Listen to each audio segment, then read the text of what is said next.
Okay, so let's recite Namo Tassa 3 times before we start the session. Namo Tassa Bhagavato Arahato Samma Sambuddhassa. Namo Tassa Bhagavato Arahato Samma Sambuddhassa. Namo Tassa Bhagavato Arahato Samma Sambuddhassa. Sadhu, sadhu, sadhu.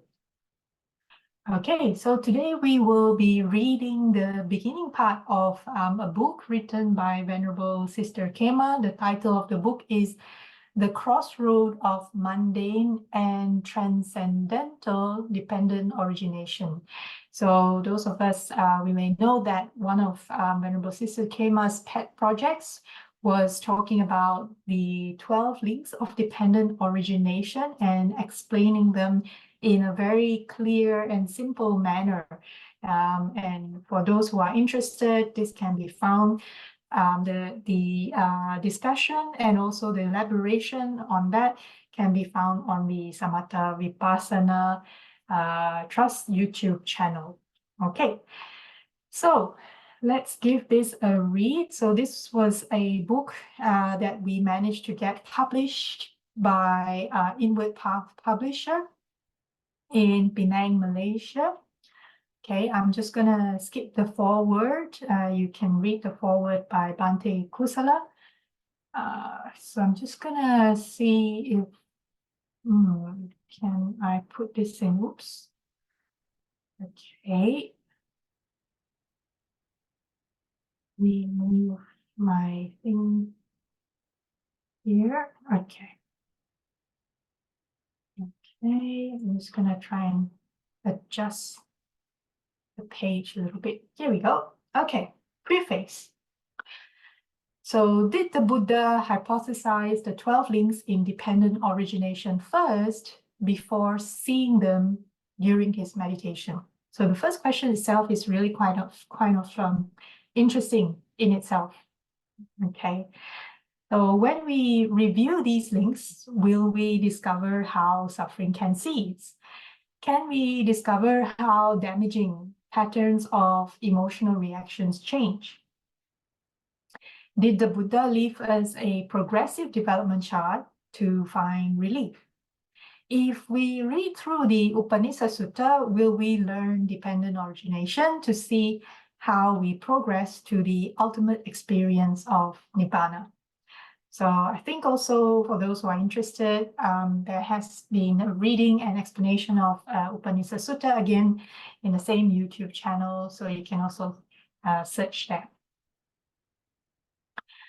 So the idea here is for you to see and understand how the 12 links of human cognition or dependent origination were first found by the Bodhisattva before he was enlightened, by witnessing his story through suttas. So here it's quite interesting, and in one of Venerable Sister Khema, a couple of Venerable Sister Khema's talks before, and also I think Bhante Vimaramsi also mentioned this before, that the Buddha, before he gained full enlightenment, he was already observing how the 12 links of dependent origination work. So he used his usual pattern of investigation, the Four Noble Truths, and applied the practice of logical deductive reasoning. So here, logical deductive reasoning was a common practice in those days. And he had applied them to investigate these 12 links. So what followed next is described in a sutta, step by step, so that you can experience it today in your own practice if you are practicing the tranquil wisdom insight meditation, TWIM. This led him to transcend all destructive patterns of, must have missed the bell. Okay, yeah. Of any reactive behavior. Sorry, just going to readjust here. Okay, so they stopped happening in his life. So those reactive behaviors stopped happening in his life. 2,500 years ago, the Buddha realized the true nature of his suffering, the cause of it, and how to transcend his suffering by replacing reactions with more balanced responses. The material from this discussion is taken directly out of the Sutta texts found in the Saṃyukta Nikāya and the Majjhima Nikāya. Some words have been substituted. These were carefully chosen and tested with many students to see if they brought better understanding. We do this using 5 different thesaurus sources when we test a word that means the same thing. Our objective at Dhamma Meditation Center is always to help the operation of your meditation to work as smoothly as possible. Such words appear bracketed for you. Hope you enjoy reading this booklet and experience the joy of discovering what the Buddha did. So yeah, Bhante Vimal Ramsey used to mention before, like when they were looking at the translations, for them it was, when they were teaching, it was key to really try and use words that us as students, we could understand better and apply it better in our meditation, in our practice.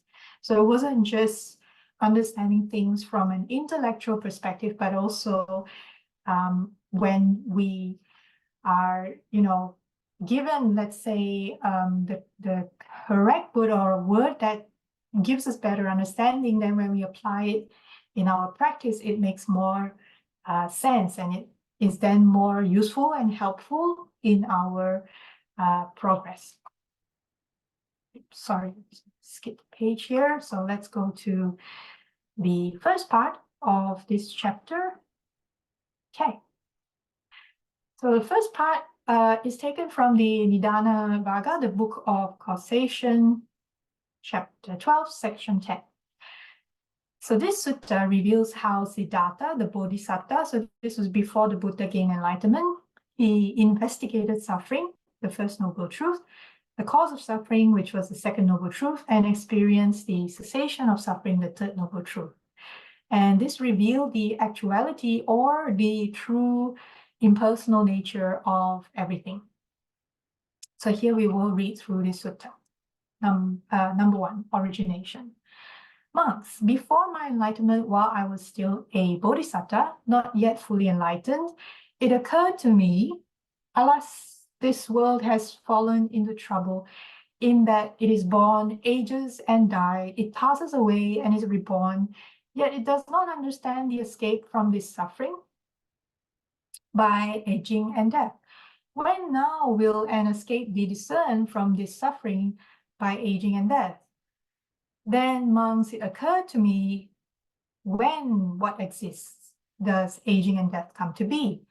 By what is aging and death conditioned? So here it's also interesting to note that even before the Buddha was enlightened, he was already having these questions occurred in him. So it's quite special in a sense, because like most of us, we wouldn't start thinking or having such thoughts occur in us. So we indeed are very grateful to the Buddha for, not just showing us the way, but also having the inclination of such thoughts in the first place, and then wanting to really go through the process of finding the solution. Okay, so here the reference is taken from the Saṃyukta Nikāya, the Book of Causation. Okay, so let's go continue. Then, monks, through careful attention, there took place in me a breakthrough by wisdom. When there is birth, aging and death comes to be. Aging and death has birth as its condition. So we can see here that the Buddha is actually going backwards in terms of the 12 links of dependent origination. So he's starting the logical reasoning, starting backwards, starting from the aging and death first, and then going backwards to see, okay, how does aging and death come to be? Well, because there is birth, that's why aging and death come to be, because birth is the condition for aging and death. Then, monks, it occurred to me, when what exists does birth come to be? By what is birth conditioned? Then, monks, through careful attention, there took place in me a breakthrough by wisdom. When there are habitual tendencies, birth comes to be. Birth has habitual tendencies as its condition. So here again, the next link before birth, the condition that occurs is habitual tendency. Because habitual tendency occurs, that conditions birth to arise. Then, monks, it occurred to me, when what exists do habitual tendencies come to be? By what are habitual tendencies conditioned?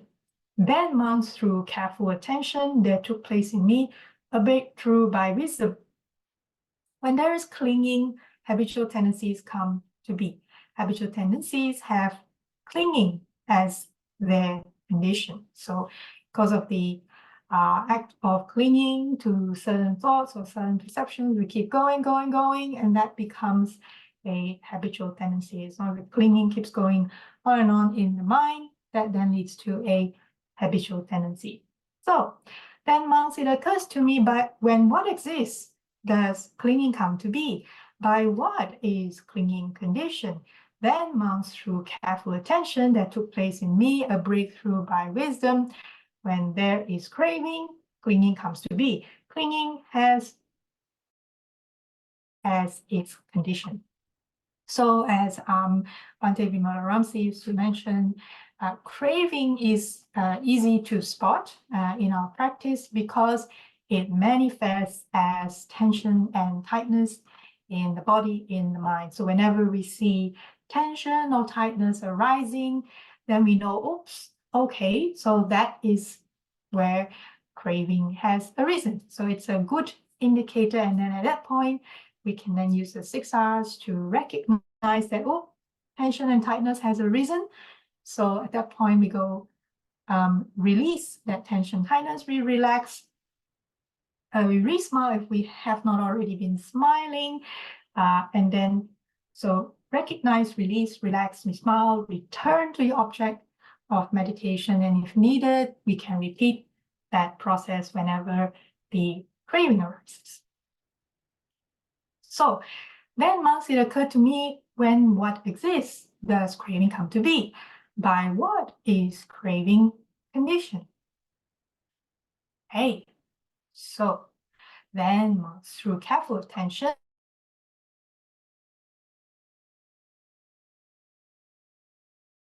craving comes to be. Craving has feeling as its condition. So Bhante Vimalaramsi used to mention that, you know, feeling is just, it's not feelings as in emotions. Feeling is just pleasant feeling, painful feeling, or neither pleasant nor painful feeling. And when that occurs, then that is a condition for craving to arise. So as part of the whole human cognition process or the dependent origination, it is normal all of us have some form of pleasant feeling, painful feeling, or neither pleasant nor painful feeling. Then, monks, it occurred to me, when what exists does feeling come to be? By what is feeling conditioned? Then, monks, through careful attention, there took place in me a breakthrough by wisdom. When there is contact, feeling comes to be. Feeling has contact as its condition. Then, monks, it occurred to me, when what exists does contact come to be? By what is contact conditioned? Then, monks, through careful attention, there took place in me a breakthrough by wisdom. When there are the 6 sense bases, contact comes to be. Contact has the 6 sense bases as its condition. Okay, then, monks, it occurred to me, when what exists do the 6 sense bases come to be? By what are the 6 sense bases conditioned? Then, monks, through careful attention, there took place in me a breakthrough by wisdom.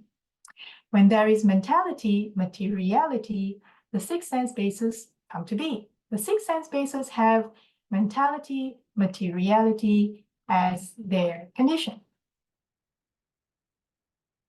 Then, monks, it occurred to me, when what exists does mentality, materiality come to be? By what is mentality, materiality conditioned? Then, monks, through careful attention, there took place in me a breakthrough by wisdom. When there is consciousness, mentality, materiality comes to be. materiality has consciousness as its condition. Then, monks, it occurred to me, when what exists does consciousness comes to be? By what is consciousness conditioned? Then, monks, through careful attention, there took place in me a breakthrough by wisdom when there are preparations. So this is the sankhara. So here, Bhante Vimalaramsi has often used the word preparation as a translation that we could use, because sometimes sankhara is a difficult term to understand. So here the translation is used when there are preparations. Consciousness comes to be. Consciousness has preparations as its condition. Then, monks, it occurred to me, when what exists do preparations come to be? By what are preparations conditioned? Then, monks, through careful attention, there took place in me a breakthrough by wisdom. When there is ignorance, preparation comes to be. Preparations have ignorance as their condition. Thus, with ignorance as condition, preparations come to be. With preparations as condition, consciousness comes to be. With consciousness as condition, mentality, materiality comes to be. With mentality, materiality as condition, the six sense bases come to be. With the six sense bases as condition, contact comes to be. With contact as condition, feeling comes to be. With feeling as condition, craving comes to be. With craving as condition, clinging comes to be. With clinging as condition, habitual tendencies come to be. With habitual tendencies as condition, birth comes to be. With birth as condition, aging and death, sorrow, lamentation, pain, grief, and despair come to be. Such is the origination of this whole mass of suffering. Origination. Thus, monks, in regard to things unheard, before there arose in me vision, knowledge, wisdom, true knowledge, and light. Okay, so that was the first part, which is the origination part. So now we're going to talk about the second part. So this second part covers an investigation using the third noble truth, which states that there is a cessation of suffering by demonstrating how cessation of suffering operates. So second part, cessation. Then, monks, it occurred to me, when what does not exist, does aging and death not come to be? With the cessation of what does the cessation of aging and death come about?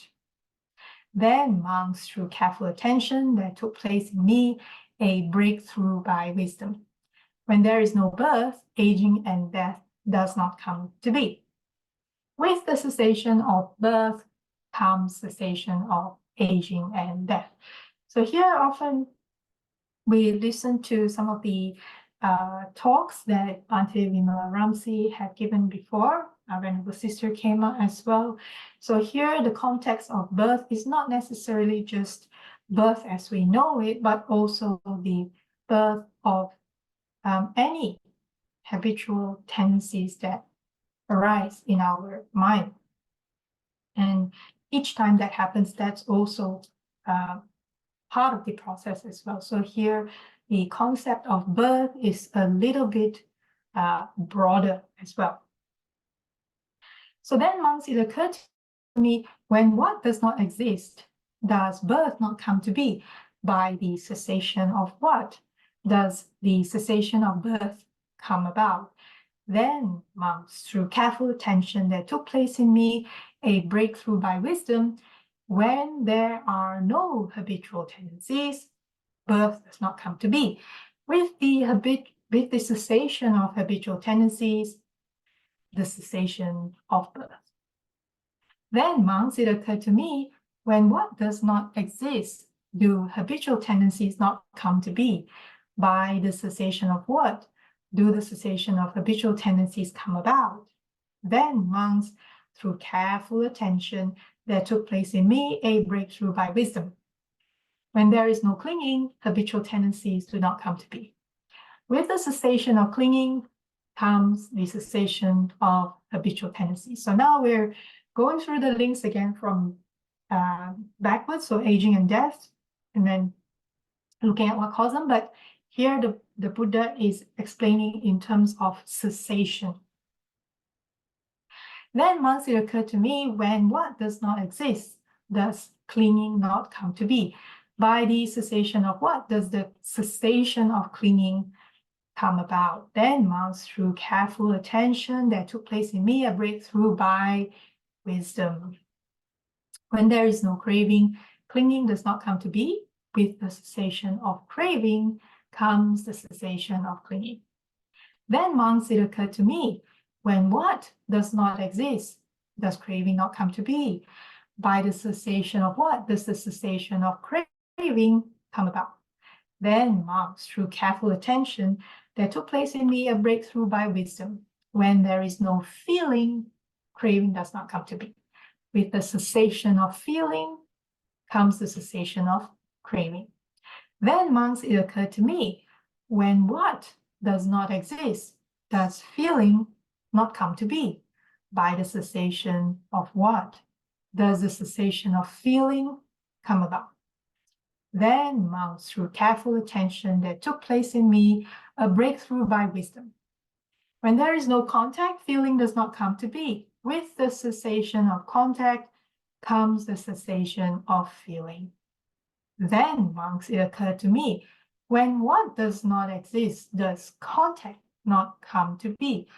By the cessation of what does the cessation of contact come about?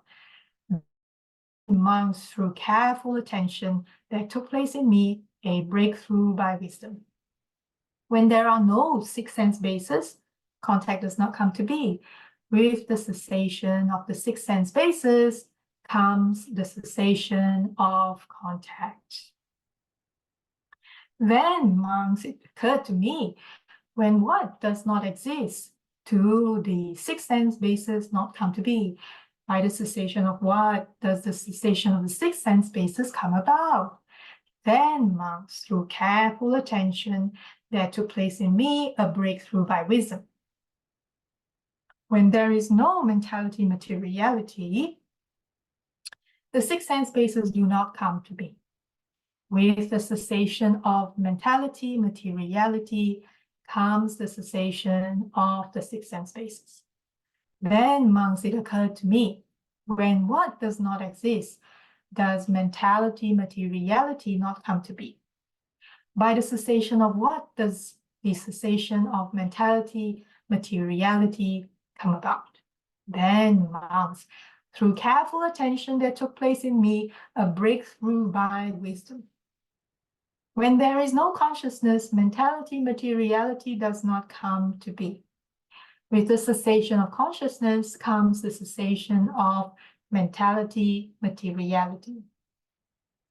Then, monks, it occurred to me, when what does not exist, does consciousness not come to be? By the cessation of what does the cessation of consciousness come about?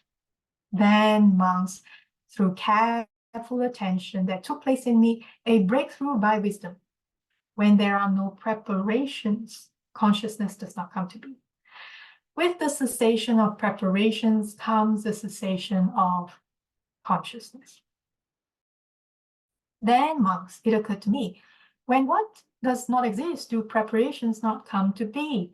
By the cessation of what does the cessation of preparations come about? Then, monks, through careful attention, there took place in me a breakthrough by wisdom. When there is no ignorance, preparations do not come to be.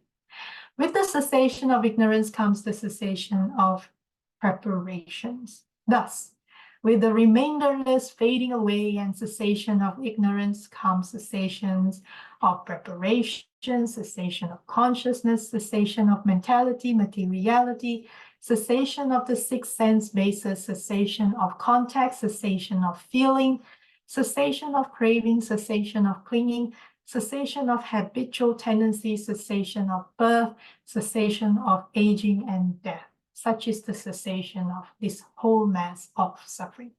Cessation, cessation, such is the end of this whole mass of suffering through vision, knowledge, wisdom, true knowledge, and light.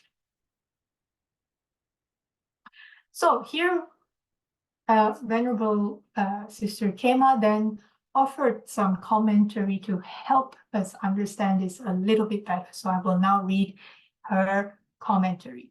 So now follows some commentary by Sasana Dipika Venerable Khanti Khema to review the importance of learning the links of dependent origination.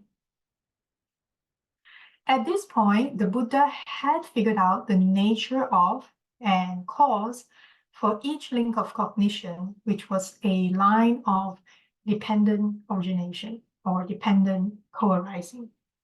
He theoretically deduced how the suffering in each link comes to be and how it ceases. The next step was to formulate a way to achieve the cessation of suffering. His job was to find an escape from this line of suffering. In essence, he used the Four Noble Truths for the framework of his investigative path. Later on, he taught others how to do the same kind of investigation, following the same line of questions. So what are the Four Noble Truths? Number one, there is suffering, there is dukkha. Number two, there is a cause of suffering. Number three, there is a cessation of suffering. And number four, there is a way to cessation of suffering. That is the Noble Eightfold Path. So after his awakening, he would gradually devise an organized path, connecting together what he had done, which leads to less suffering. This is why it becomes so very important to preserve the original meanings for the Four Noble Truths and never change the simple translation in English, which was simple, invitational, open-ended sentences. To change the wording even very slightly can completely change the meaning, and it becomes very easy to lose the magnificent end result he found. Once you have learned very simple, clear definitions for each of the 12 links within this process of human cognition, and you can remember them by heart, you will begin to see the links happening as you observe many things going on in life. As you become more tranquil in mind and body, your observation will pick it up more easily. You'll notice a rising phenomena in what seems like slow motion happening amongst groups of people. This is similar to watching the frames of a movie film. We might give this film the title of My Life. We usually think of the birth and death links as in relationship to an actual human birth, life, and death period. But thinking about this process life to life could be considered a macroscopic view of this process. And it doesn't seem to have much to do with you and me living here and now in this life. Or we could put this into a very microscopic view and consider the speed of the neurons of my brain firing at extremely fast speeds as events or happenings occur around me. Although this is closer to the truth of the matter, we have no hope when we first begin our observation during meditation of seeing this process as it moves that fast. Again, this doesn't have much to do with your or my life here and now either. However, there is another way of looking at this. We could choose to examine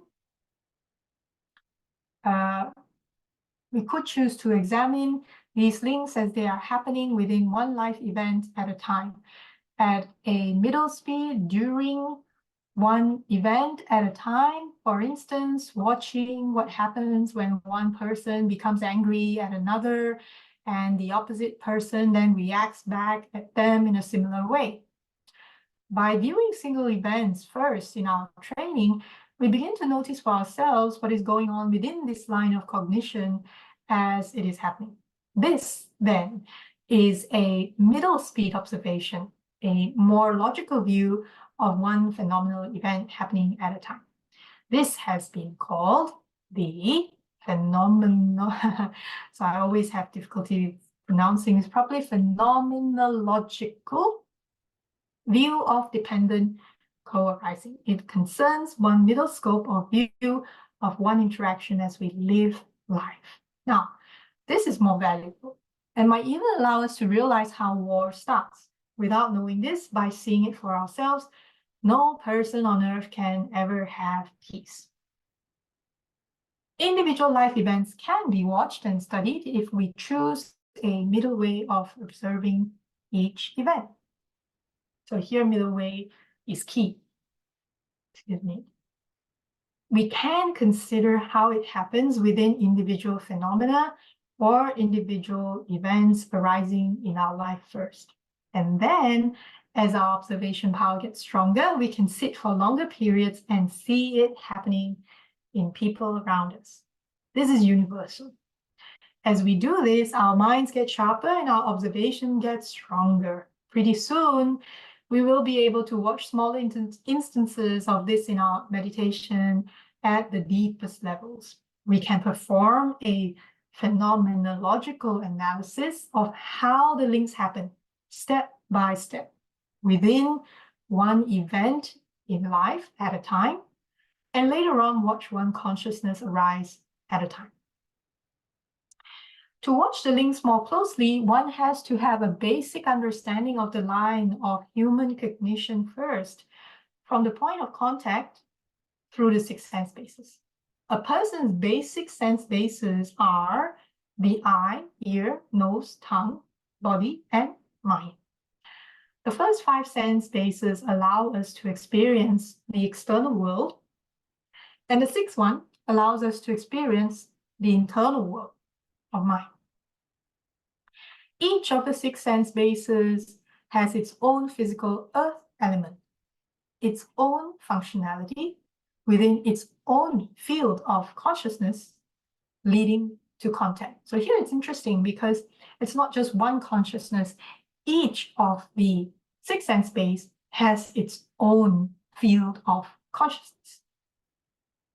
To review how this works, let's use the eye, for example. One begins with a working eye. In the process of cognition, the working eye within the optical system meets color and form. Eye consciousness arises, and with contact added, the process of cognition occurs. Perception is a process which perceives, which names things. So it names the color and form which the eye meets. So if we see an apple, a red apple, for example, with our physical eye and the apple itself, the object itself, eye consciousness arises, and by meeting of the 3, then contact happens, and this whole process is a process of cognition, of cognizing the red apple. And perception is a process which names that object, which happens in the brain and says that is a red apple. So that is the process of perception. So I use red apple, but here University became a use red rose, similar thing. So when you see a red rose, physical eye, salayatana, meets color and form, the eye object, and eye consciousness, vijnana, arises. The meaning of these 3 is eye contact, asa. With eye contact as condition, feeling, vedana, arises. For the easiest understanding, the Buddha teaches that feeling impersonally arises as pleasant, painful, or neither pleasant nor painful. Although other systems such as Abhidhamma label far more kinds of feelings to memorize, this simply is not necessary to go further to complete your investigation and journey to liberation of mind, Nibbana. With feeling Vedana as condition, craving, tanha, comes to be.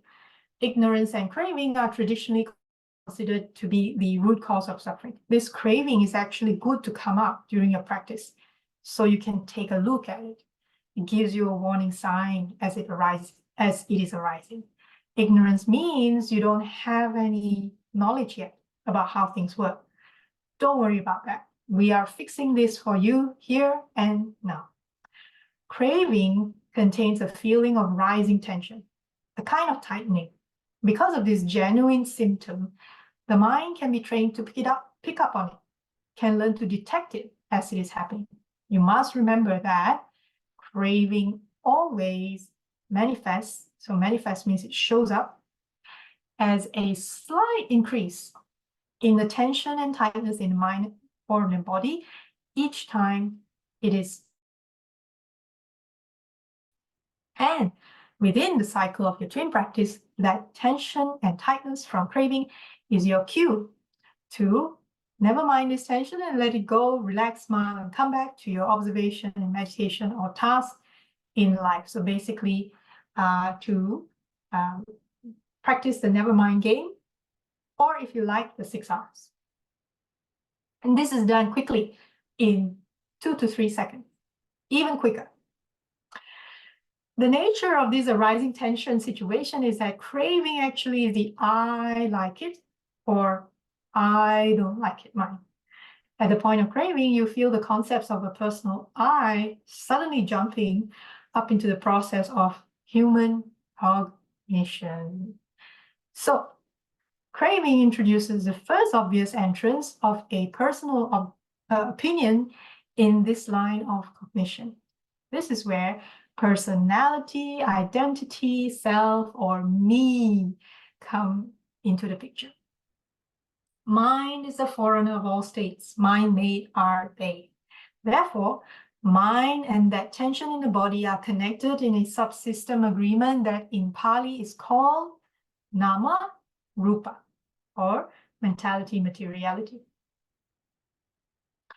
During cognition, mind transfers any sensations in the body to the brain, and the process of perception occurs with the assistance of mind within the play of contact, and in this case, perception perceives or names the red rose seen by the eye. Within the practice of meditation, at the very point where craving is first sparked, a very slight jerking sensation happens for a split second the moment I enters in with its opinion. This can be felt when the tension in your body has lowered enough from meditation practice, and this tension is slightly stronger. Then you can feel the change craving brings as tension slightly begins to increase. Mind learns to notice this tiny change in tension that happens in the mind and or body, and it triggers the step to let go of mind's attention off the distraction that is occurring. Distractions often feel like you are being pulled away from your object of meditation or from a task in your daily life. That is how you first feel it. Excuse me for a bit. Okay, now with craving as condition, clinging arises. Clinging is right behind craving. It happens very fast. Clinging is the story that runs in your mind about why I like or I dislike a feeling. You immediately, out of habit, want to cling to all the ideas, conceptualizations, imaginations, and assumptions without understanding the true nature of how things work. You want to expand the story growing out of craving. This is where judgments, opinions, and all of that comes in, and it feels like stronger pulling tension, indicating attachment or pushing away, which indicates aversion instead. So the tension could be a pulling type of tension, in which case it shows where your attachments are, or it could be a pushing away, so it shows where your aversion is. So with clinging as condition, habitual tendencies arise. We wobble about deciding whether to label these further as habitual emotional tendencies, because that is just what they are. This is where disturbing emotions tend to rise up to the surface. However, very precisely, habitual tendencies are your personal recordings of reactions found in the reaction library of your mind, usually from this life. But sometimes they are old fruits of actions from previous lifetimes too. So these files are unconsciously pulled out by us whenever a re-stimulation happens, which can be based on something we saw, heard, smell, taste, or touch. So it can be anything, really. And these memories bloom into immediate reactions that we then play out in all sorts of ways. Habitual tendencies cloud our mind about the present event going on and lead to tightness, tension, suffering, and a kind of internal war within ourselves that is often played out towards others. There can be no peace if these tendencies present themselves but are not identified and released through the practice of right effort, which we mirror when we are practicing tranquil wisdom insight meditation. With habitual tendencies as condition, birth of reaction usually happens. And what is action? Action is karma. Karma happens in the form of a bodily action, verbal action, or mental action. We are talking about thoughts, words, and deeds here. This is where the birth of these reactions or acting out spontaneously happen. Most of us do not think about this part because we usually we don't know this is happening. Therefore, we react instead of respond. It is habitual. It's interesting that today they say that 80% of more of our life is spent reacting instead of responding until we understand what reactions are actually happening. Only then can this habit change. We shouldn't feel guilty about this though, because no one ever told us about this process of human cognition in any health class in school. Finally, with birth of such reactions as condition, aging and death of this one event comes to be.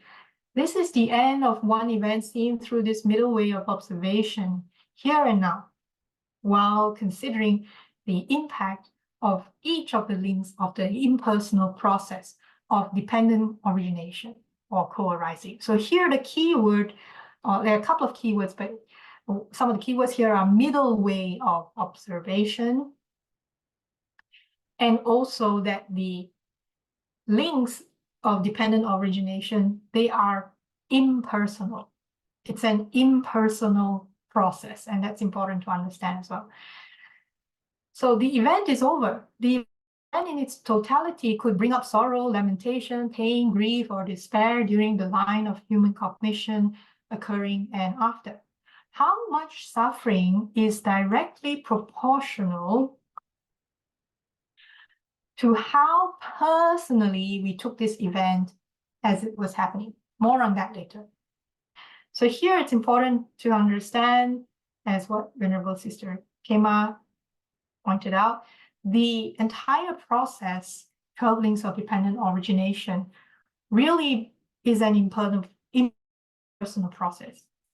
Where suffering arises is when we take it personal, take things personal. So that's when suffering occurs. And that is due to ignorance, not able to understand that this whole process actually is an impersonal process that happens very, very quickly.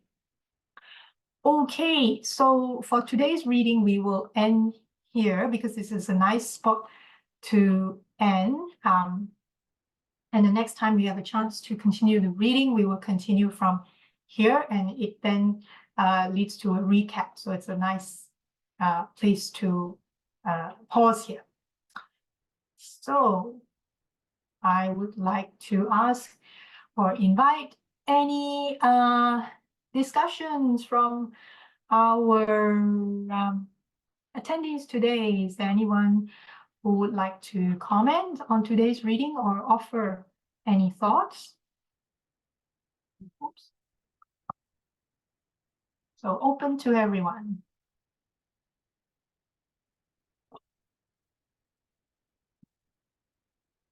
So we just did a reading from the Nidāna Book of Causations, chapter 12, on the 12 links of dependent origination, working backwards from aging and death, right to ignorance, and reading it in a way where each link is a condition for the next one to arise, and how when each link ceases, then the next condition also, the next link also ceases. Anyone wants to share anything or have anything to say?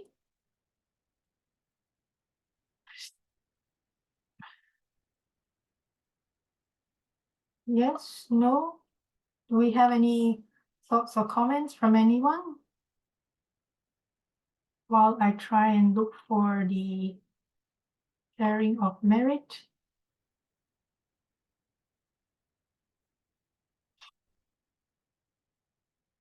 No? Okay.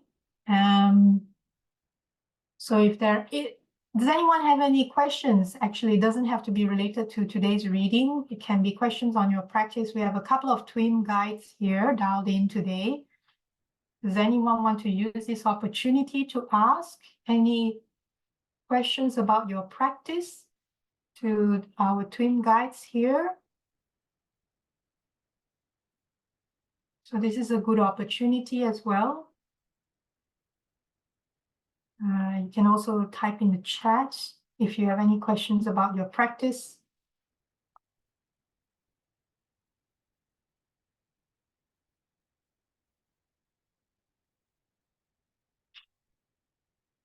No? Okay. So I hope you all enjoy the reading. We'll see when we can continue the next part some other day. And let us share some merit. Okay, so I'm just going to share my screen. Sharing merit. Here we go. Okay, so let us share merits together. May suffering ones be suffering free, and the fear-struck fearless be. May the grieving shed all grief. May all beings find relief. May all beings share this merit that we have thus acquired for the acquisition of all kinds of happiness. May beings inhabiting space and earth, devas and nagas of mighty power, share this merit of ours. May they long protect the Buddha's dispensation. Sadhu, sadhu, sadhu. Okay, so let me just stop the share. Thank you, everyone, for dialing in today. I hope the reading was beneficial to you. And there are, I do have a few printed copies. If anyone is interested, they can reach out to me as well. Okay. I will also try to check the shipping fees as how Bhante Dhamma Gavesi suggested. Shipping fees nowadays are quite costly, but I'll check how much it costs to post copies to India for upcoming retreats. Thank you again, everyone. I wish all a very pleasant week ahead. Take care. Bye-bye.